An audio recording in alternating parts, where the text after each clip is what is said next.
Canada is really becoming a dystopia right in front of our eyes, from cashless society bills that we've covered a few weeks back on the channel, and more disturbing things that the government's doing here in Canada. And we're going to touch on a lot of these with TikTok reactions today. But again, this video is probably one of the more racy videos that I'm going to be doing. I'm touching on very dangerous, sensitive topics. So if you do enjoy this content, I really would ask if you guys just hit that like button, also subscribe. And videos like this might get demonetized, so if you really feel, if you have it to give and you really want to support the channel further, hit that membership button as well, so I can continue to give content like this, bring videos like this to you guys and react to them, and we can all discuss it in the comment section. With that being said, let's dive straight into it today. Someone received this message and it says, "My friend who works in addiction sent me this. It's a flyer in their facility in Manitoba. Unfathomable." And I'm just going to read this.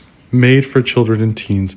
A special committee of MPs and senators studying MAID has recommended allowing MAID for mature minors. A mature minor is a child or a teen who is deemed capable of making a decision for MAID. This would essentially remove the minimum age of eligibility. The committee also suggested that parents may not be consulted and wouldn't need to consent to their child's death via MAID. Children are uniquely vulnerable. Canada's first priority must be to provide high-quality medical care for children. Unbelievable.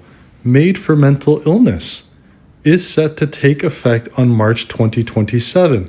Hopelessness and a desire to end one's life can be a symptom of some mental illnesses. Many Canadians struggle with their mental health. There are long waiting lists for treatment and it can be expensive. 1 in 10 will wait more than 4 months for counseling. The waiting period for MAID is only 3 months. Unbelievable. We are already hearing about people asking for MAID because they do not have the support needed to live. Unbelievable.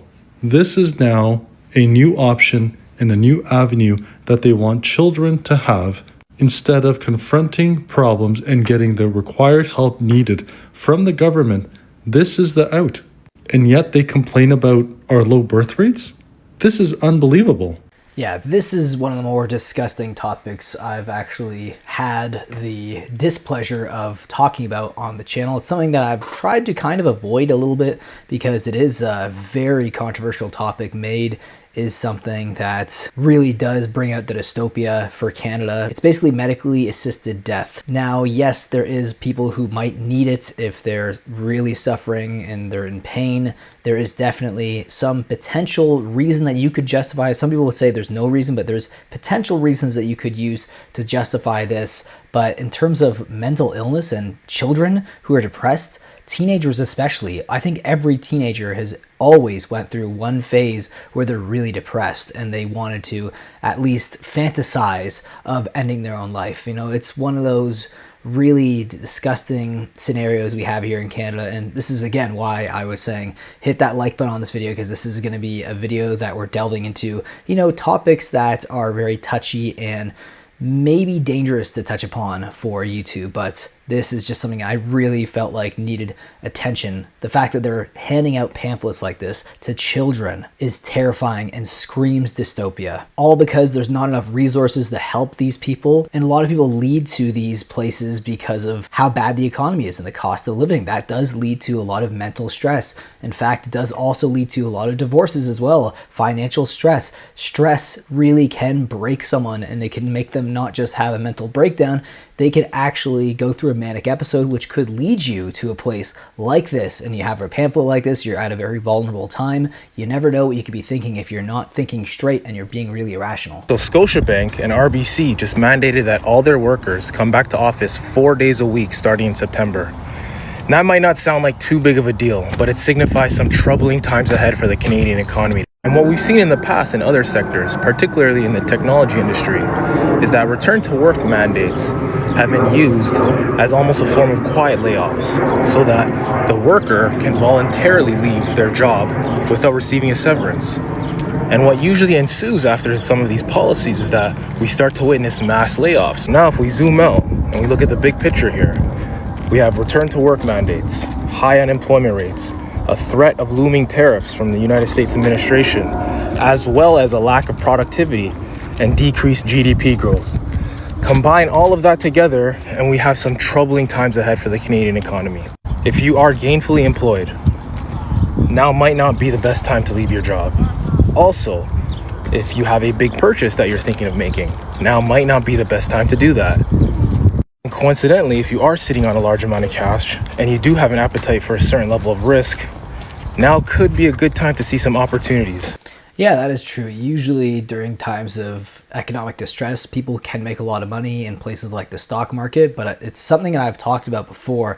If you have a job, do not leave it right now because the economy is not looking good. Unless you have something set in stone that you think is a better option available to you, then maybe you can consider it. But if you have a job, consider yourself lucky right now. And that's really sad. That's a sad statement, but that's the reality of Canada right now in 2025. How to make passive income. To hear this, I don't know who needs to hear this, but 172 days ago, I moved to Mexico and my life has never been better. I was a nurse and worked 12-hour shifts, weekends, holidays, and everything in between. Lately missed my kids growing up. Realized at that point that something needed to change. I didn't want to give away the rest of my life. And you see a lot of videos like this as well of people fleeing to Mexico because the cost of living there is a lot better than in Canada, but also there's less stressful conditions for work. I feel like there's a better work-life balance in a lot of countries as well. Also, you know, having a place where you pretty much have summer all year round definitely helps as well. You're getting that extra vitamin D. Texas to Canada 6 months ago, and the differences, the ones no one will think about, are fucking wild. Oh, wow. Well, welcome to Canada, where house prices are twice as much and incomes are 30% lower. Where our unemployment is 7%, yours is 4.2%. Where our economy is the worst in the G7, and it's not even close. But hey, at least healthcare is free, right? Although it really isn't. And if you have a serious emergency, you're probably gonna die in the emergency room. And where we just replaced our prime minister with an investment banker who hasn't even lived here for the past 10 years. And this is where it gets really bad. If you make $150,000 in Ontario, you're gonna pay a 28% tax rate, whereas if you made the same 150 in Texas, it's only 18%. But for Ontario, we know it's way more than that because ChatGPT isn't including sewer tax, property tax, water tax, HST, and all the taxes you pay in Canada that you don't pay in the US. Yeah, your tax rate at 150 in reality in Canada is probably closer to about 50%. But hey, welcome to Canada where you're freezing your ass off for 8 months a year. Everybody's miserable. But hey, I'm a Canadian going the other way. See, I had a business in Canada, renovating properties, buying properties. I bought and sold over 150 houses, made a lot of money, and now I'm restarting in the US because life is way better in the US. See, we already live in the US for 4 years now during the winter in Florida, and we're about a month away from getting our visa finalized to live in the US full time. Now, that might be triggering to some people. You know, there is a lot of people who do not like the United States, especially after all of the tariff threats from Trump. But you do have to consider the fact that a lot of Canadians are leaving the country, and it does have to do with the cost of living. That's probably the main factor. I think the cost of living in Canada is one of the worst situations and indicators for how bad this country actually is doing. And a lot of the things he said in that video are 100% right. 30% less income and double the price of housing. That's how bad it is here in Canada in 2025. And if you did find this video interesting and you learned something from today's video and you want to leave your thoughts, please leave them down below in the comment section. I'll see you guys in the next video. Take care.